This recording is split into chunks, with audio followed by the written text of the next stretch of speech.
Welcome to the Look Good, Move Well podcast. Got a thumbs up from Nate. Okay, FBB banter before we get going.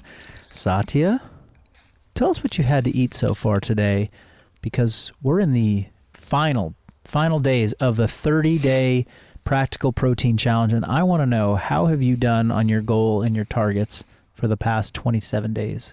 Yeah, well, I have been kind of a chronic undereater, not intentionally by any means, but I just get really busy and I sort of resent the fact that I have to cook for myself all the time. And so sometimes I'm like, I'm just not doing it. I will starve. I'm going to just go to bed instead. So I have taken a surprisingly long amount of time to me to ramp up my protein intake again. Yeah. Intentionally. I thought that I could just like jump right back in because I was tracking macros for a time and I was eating about 135 grams of protein a day. I thought I could just sort of hop back into that, but I think that I had been unintentionally under eating for longer than I realized. And so it took me a lot of time to be able to bump up my protein more. So I've been trying to introduce more and more, use some protein powder to kind of get me a little bit extra during the day in a way that I could ingest more easily. Yeah. So it hasn't been smooth, but it's just been sort of a up and down and up and down and up and down continuous. But this morning I had about 2 scrambled eggs and like maybe 3-4 ounces, probably 4 ounces of bison and some blueberries for breakfast. Nice. And I had a banana after training. And then I just had another little bison patty and some green beans, which was half of what I brought. I have an avocado downstairs I'm going to eat after I finish this podcast, and then have some more protein for dinner. So I think I'm just at the point now where I can get my full protein in for the day. Solid. And so when you say it hasn't been like totally smooth, it's just getting back to the numbers has not been smooth. Have there been any positive or negative side effects of this process? Well, one thing that always shocks me a little bit is that my body responds really quickly to good nutrients. So I can feel that almost right away when I'm really hitting the targets. So that's been a positive because I know that it's not going to be like weeks and weeks and weeks of like being really on my habits and really consistent before I see any difference whatsoever in my energy or in my body composition. I tend to turn things around quickly when I'm consistent. So that's been a win for me. But I think, I don't know. I mean, it's been hard to change the habits, especially of like what I would typically eat for breakfast and, those little things that like actually do make a really big difference. Yeah. Understood. Yep. Okay. Well, thanks for sharing. Yeah. I had a pound of ancestral blend chicken this morning, which is chicken thighs, breast, and organ meats. I had 6 ounces of beef kidney. I had 6 ounces of grass-fed yogurt. And I had 3 ounces of blue cheese, raw dairy blue cheese from Point Reyes Farmstead. Had a cup of raw milk. So I'm already up at 170 grams of protein just at breakfast. Killed it. Hit my daily requirement for breakfast. And then I'm doing the 2 meals a day thing. So I had breakfast and then we had a cup of coffee right before this podcast. I threw a little heavy cream, a little collagen in there. It was so good. I was hoping to sip it during the show. I just chugged it. I saw you look in your cup and be disappointed that there wasn't anything in there. And then, I'm going to hit another pound of steak tonight with some liver and a little raw butter. I'm going, today's a high protein, fat, low carb day. I can hear that. Yep. Just you know me, I always like to play around with some things, try some new stuff. That is not something I'm just telling you all to go do yourself, but just telling you what I'm into. Definitely a little bit of organ meats in there today, though. Yeah, you had that kidney for the first time, right? Kidney, first time. It was pretty delicious. Liver, been a staple. I got some bone marrow today too.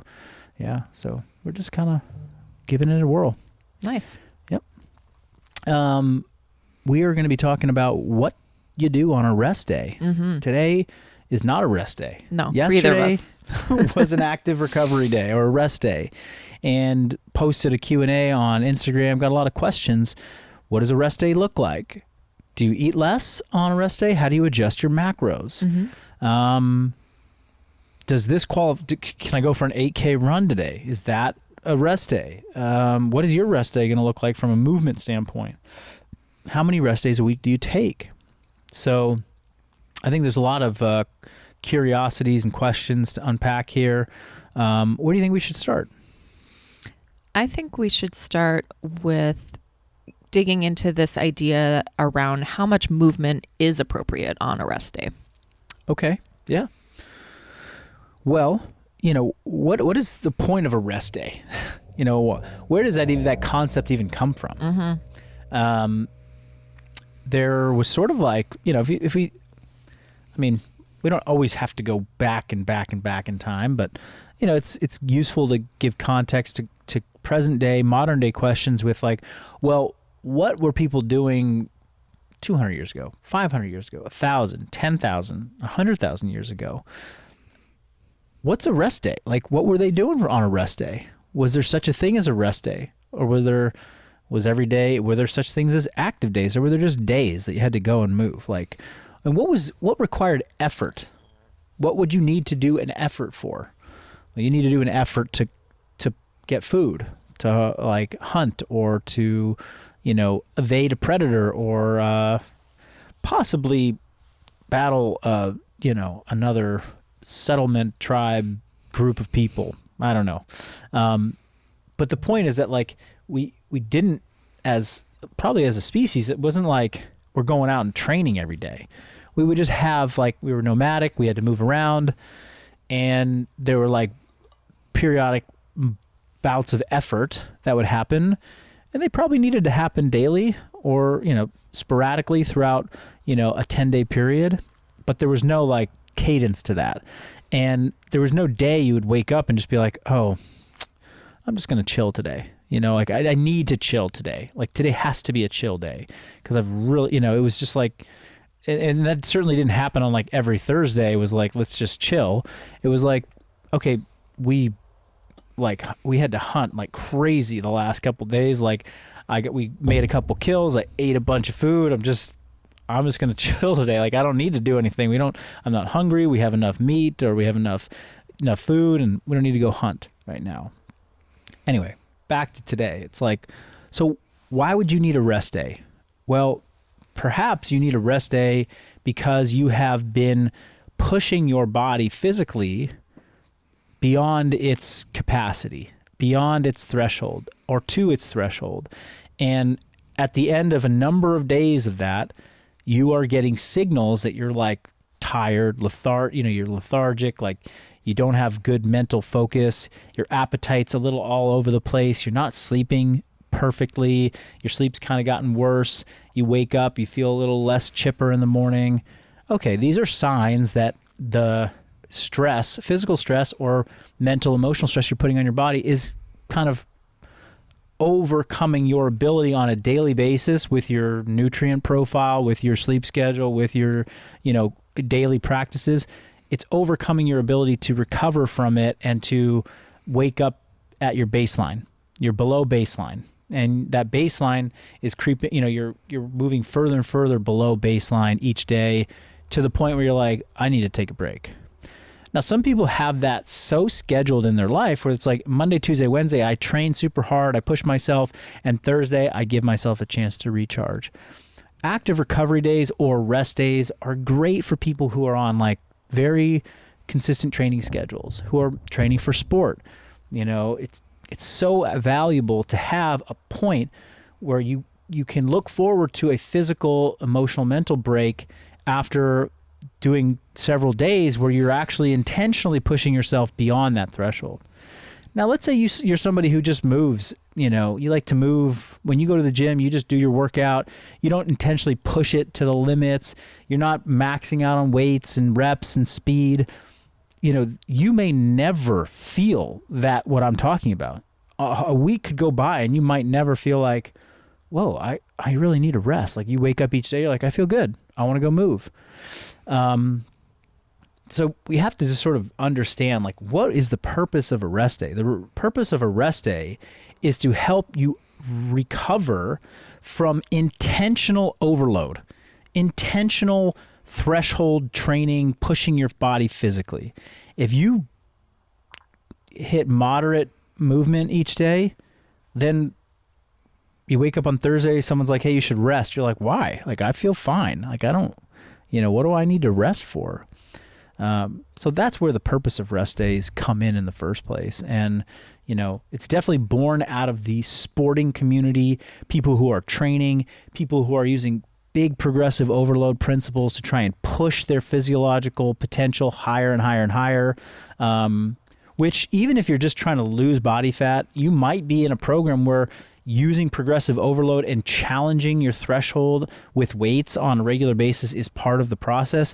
And in that case, you definitely want to consider taking rest days where you can let your body recharge so that the time that you're in the gym is of highest intensity. If you see your intensity in the gym dropping, and you're just kind of like, I'm not seeing progress in my weights, I'm not really like energized in the gym, then you're probably just pushing yourself too hard and need to take a break, rest, so that the next time you're in the gym, you can push it harder. And you're going to see better results with your body fat or your body composition changes if you approach it that way, rather than every day kind of at, 60% effort. And I train every day. It's like, yeah, but you're just training at 60% effort because you're kind of perpetually tired. It's like, take a rest day and then train at 85%, 4 days a week, and you'll see better results. Yeah. So on the topic of what constitutes a rest day, you'll move 7 days a week. For sure. Yeah. Yesterday I was pretty smoked. And I've really been pushing myself hard on the days that I train with the intention of getting back to taking much lower recovery day efforts. And so yesterday I did a 60-minute aerobic movement session, but it was very moderate. I got on the bike. I would ride for 30 calories at about the 35-minute mark in the workout, I got on the phone with the PPP loan forgiveness program people. Holy smokes, man. What a nightmare. But anyhow, I was like having a conversation for 20 minutes. And as we know, we talk about the talk test. If you're talking to somebody and having like a full conversation, you're at like zone 1, zone 2 effort, like aerobic effort. It was not super strenuous. So I was talking and then, so 30 calories on the bike, 30 calories on the skier, just for 60 minutes. And I listened to a bunch of podcasts, watched a couple of YouTube, episodes. Like I was just kind of taking in the scenery and listening to some good stuff. So that was as much as I did on my recovery day. I had this like thought, I was like, oh, maybe I'll do like Tabata push-ups at the end. I was like, nah, I don't need any of that extra. That's all extra. Yeah. I think a lot of people just have one speed when they're exercising. So it can be difficult to move blood, as we say, on a rest day. Yeah. But what would be the benefit, or how could someone give that a go in a way that is restorative versus it's going to take down your capacity? Yeah. Well, you can use things like heart rate to sort of gauge where you're at in terms of effort.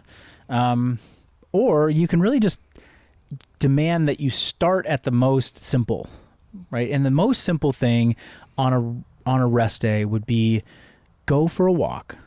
And a walk is like, start with flat surface, pick a speed that you never have to slow down, and don't stop for 30 minutes. And so just walk out of your house, walk 15 minutes that way, turn around, walk 15 minutes back. And that'll kind of set the bar for like, this is steady state, very sustainable cardio. Walking is really one of the most restorative movement patterns. It engages the full body, and the impact the type of contractions that you make are not going to, especially on flat surface for that short a time, are not going to have any consequences on your muscle soreness. And what you're going to get is you're going to get the heart to pump. You're going to raise your heart rate a little bit. You're going to breathe. You're going to sweat. You're going to move your blood to all of the extremities and muscles, and that is going to help bring nutrients there. It's going to help flush out any toxins or metabolites that have kind of collected in the extremities. When you move, you get this pumping action from the muscle contractions that are happening. So you start to contract all the muscles in your legs and your arms, and there's vessels in your tissue called lymph vessels. Lymph vessels are sort of one-way vessels that go from the extremities back to the heart, and they don't have like any pressure in them. You need muscles to contract around them to sort of squeeze and push the fluid back to your heart. And this type of fluid that gets into lymph vessels is the fluid that accumulates in the space in between cells. So if there's fluid in cells, that fluid is kind of in communication with your blood vessels, and that can kind of go back and forth from like arteries to cells and then into veins and then back to your heart. But then there's like some stuff that sort of sits in between the cells. You get like metabolites, things like byproducts from all the hard work you did on your active days. Those build up in the interstitial spaces, which draws water into there, and it's like you kind of get this like little bit of swelling or this kind of fluid accumulation in all of your tissues. We need to get that out, and that requires like movement to pump that stuff back through the lymph vessels to your heart. This is why if you have an injury and you're swollen in that area, that swollen nature of the ankle, for example, that's not going to get picked up by your blood vessels. Your arteries and your veins are not going to pump that back to your heart. Like that's in that extra space, that interstitial space, which needs contractions to get it into the lymph vessels and back. That's why if you have like an injury, you got to move that injury. You got to move around that injury because you got to get that contraction to happen to get that flow back. So walking is so effective at doing this. It's such an effective way to get, fluid and waste products pumped back, to the circulation. You want it to get into the circulation again, back to the heart, so that then your heart can pump it out through the arteries. It can go to your kidneys. It can get filtered. You can pee that stuff out. You can sort of purify or detoxify your body the best way possible, which is through movement. It's the simplest way. It's the most effective way that we have, movement. So that's a way to kind of calibrate what does a recovery day actually entail. It's like, I'm going to go for a walk.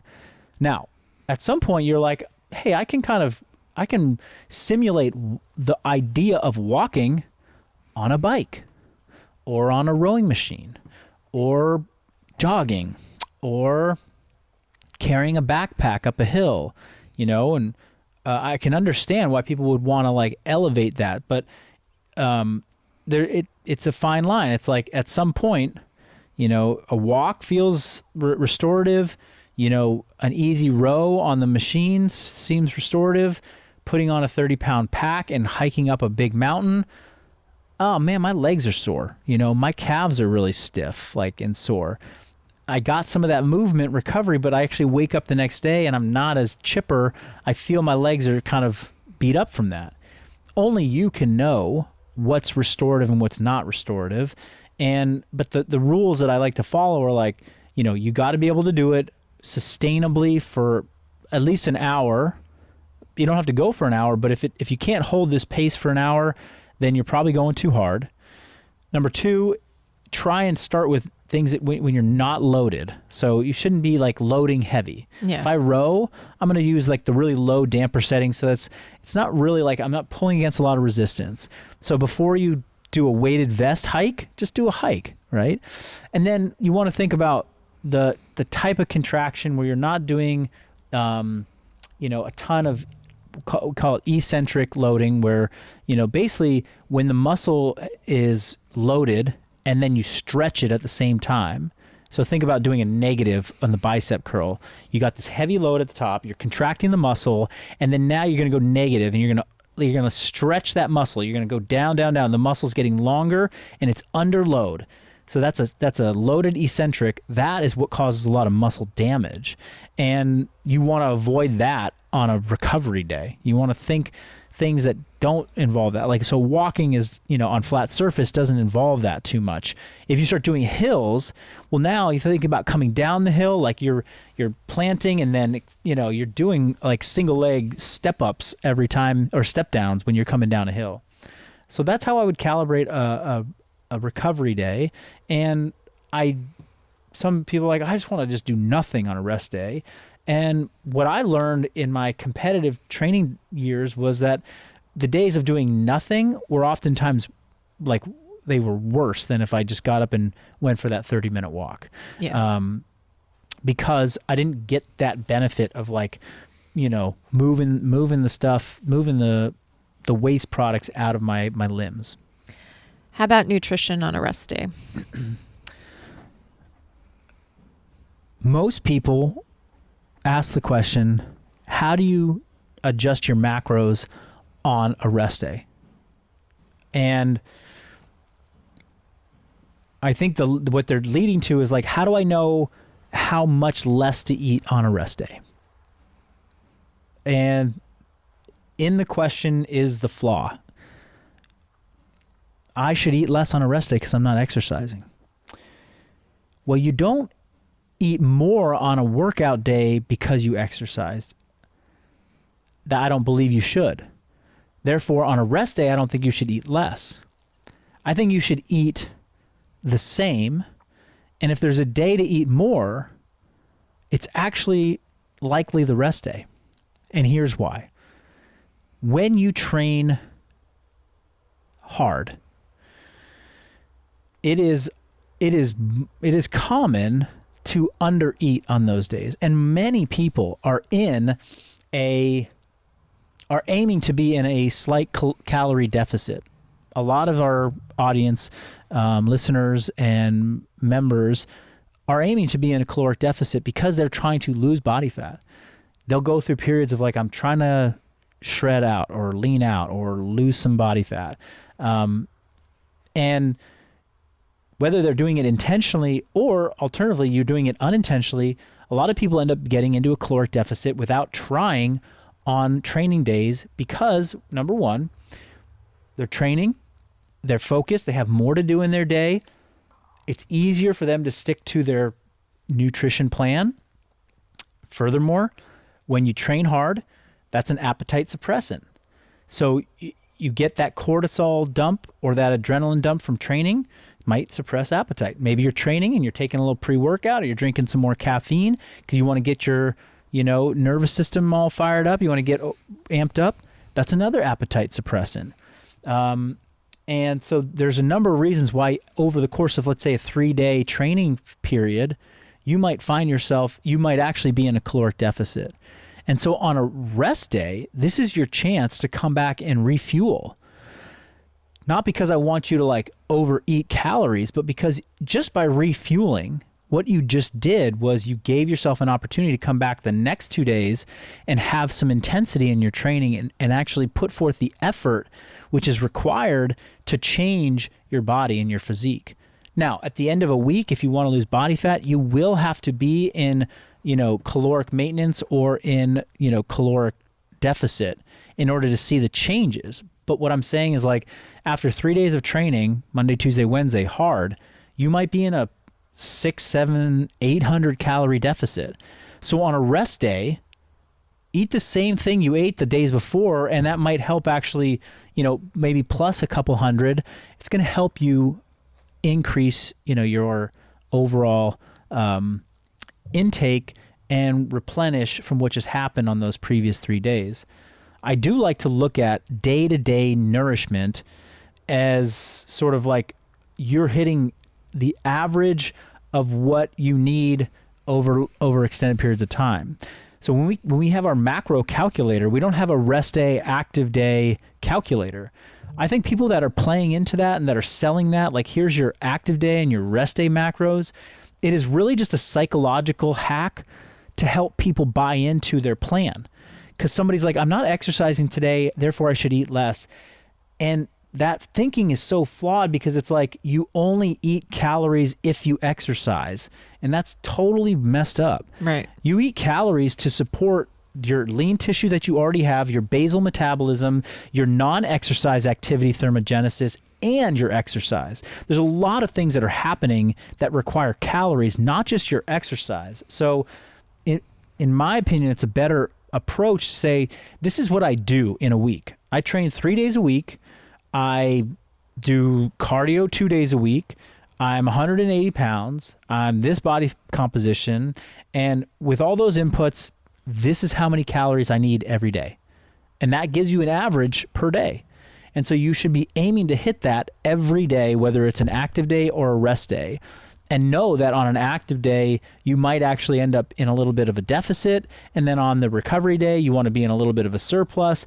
And that whole thing is going to kind of balance out to get you on track to what you need. So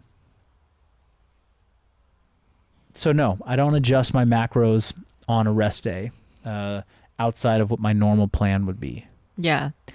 Well, that is a common question that we get. And I think that people get really attached to the moment by moment numbers almost like, Yes. Hey, I just did a workout and it said I burned 200 extra calories and I thought I would. Should I go eat those right now? Yeah. And that was actually something I had to learn a little bit when I first started working on nutrition, was just how it's more about what happens in the given space of a week or 2 weeks, even in a more big picture than it feels like with those immediate caloric needs, because what you do in the gym is just a small part of your day and a small part of the picture of your caloric needs, or what you do on a rest day, conversely. Yeah, absolutely. And something that helped me really reinforce that concept and that understanding was, and I was just writing about this. Yeah, this is a newsletter that's coming out next couple weeks from now, but I was drafting some things yesterday, and it was like, during the pandemic, like the heart of the pandemic, when we were locked down, I was like super rigid and regimented, not rigid, but regimented with my diet. Like to the, cause I had nothing really else to do, I mean, I had plenty to do, but like the complexities of life were just so simple. So like I nailed my numbers every single day, like no change, and I saw what, if I ate this number, but I never went over, like for 2-3 months, like that many calories totally shredded me out, and then now it's like on a kind of more relaxed lifestyle approach. Like I'll hit my numbers 5 days a week really closely, but then 2 days a week, I kind of just let it go. And I always go over a bit, and the numbers are not different those 5 days than they used to be. It's that wiggle room of like, I'm giving myself a little bit more a couple days a week. And, the net outcome is that I'm not like shredded to the bone like I was, a year and a half ago. But I'm also not like gaining a ton of weight. I'm just sort of like, it's just those little differences, those little averages, over periods of time. What is going over by 200, 300, 400 calories 1 or 2 days a week actually equate to? It equates to like, on average 50 calories, 100 calories a day difference. And that over extended periods of time is what, can be the difference between how your body looks and feels, and the changes that it can make. So, anyway, I was just reflecting on that yesterday, and it's like, looking at long periods of time and the averages and how close you come to certain numbers, that obviously plays a big role in change that can happen. Yeah. And I think along those same lines, adding in recovery walks and light recovery activity, if you typically would sit on your couch, that also adds up over time. Absolutely. Yeah. Any other parts of the active the recovery day equation? Well, last one real quick is hot-cold protocol. Yeah, I like to do hot-cold most days, or pretty much every day. But if it's like a recovery day or an active recovery day or whatever you want to call it, there might be a little bit more time to dedicate to that because I'm not doing the training. Anyway, my hot cold recovery protocol has been useful for feeling, my body get recovered physically and mentally, emotionally. And the question came through, like, what do you do? How long do you spend in these?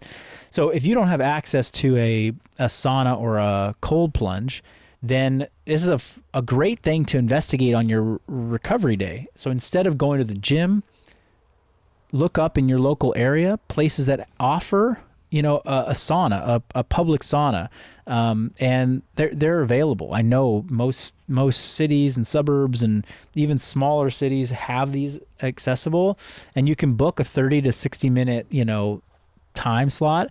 You go and just I go for if I have a little bit more time, I'll stay in the sauna for 30, 45 minutes. And if you need to take a break, go back in. Like the goal is not to just like dehydrate yourself. It's to get some heat shock proteins in your body to sort of start to transcribe. And, there's some health benefits to being in heat, good for recovery, good for heart, good for blood flow. So drink some water, take a big jug in, like hydrate yourself, but get in there and then, get into a cold plunge. And the simplest cold plunge is just grab a big bag of ice on the way home, fill up your tub with cold water, dump in the ice, and sit in there for 3 to 5 minutes. It's, if you want to get the most mileage out of that bag of ice that you just paid for, stay in for 10 minutes.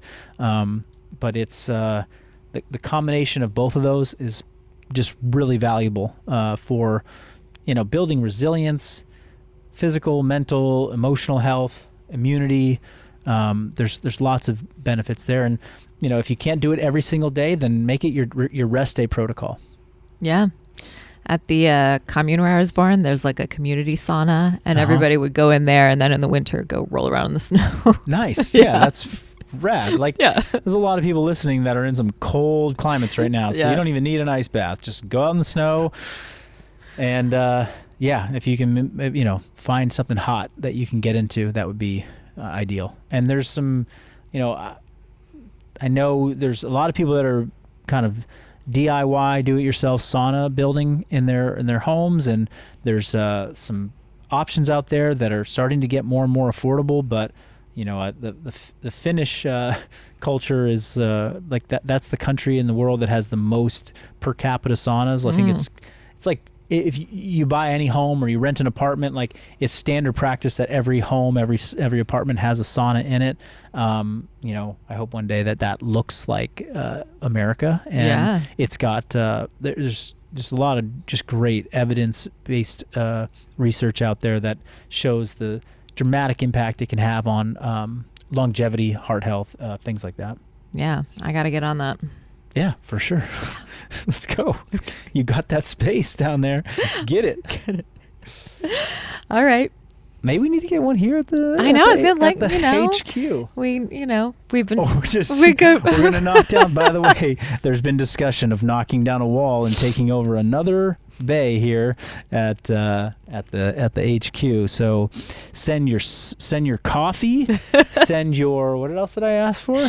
We're gonna have espresso machine. Oh, tomahawks. Oh yeah, send tomahawk steaks. Tomahawk steaks. Send espresso machine.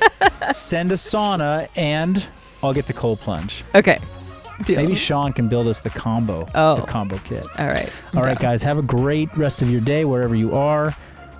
Stay well. Yeah.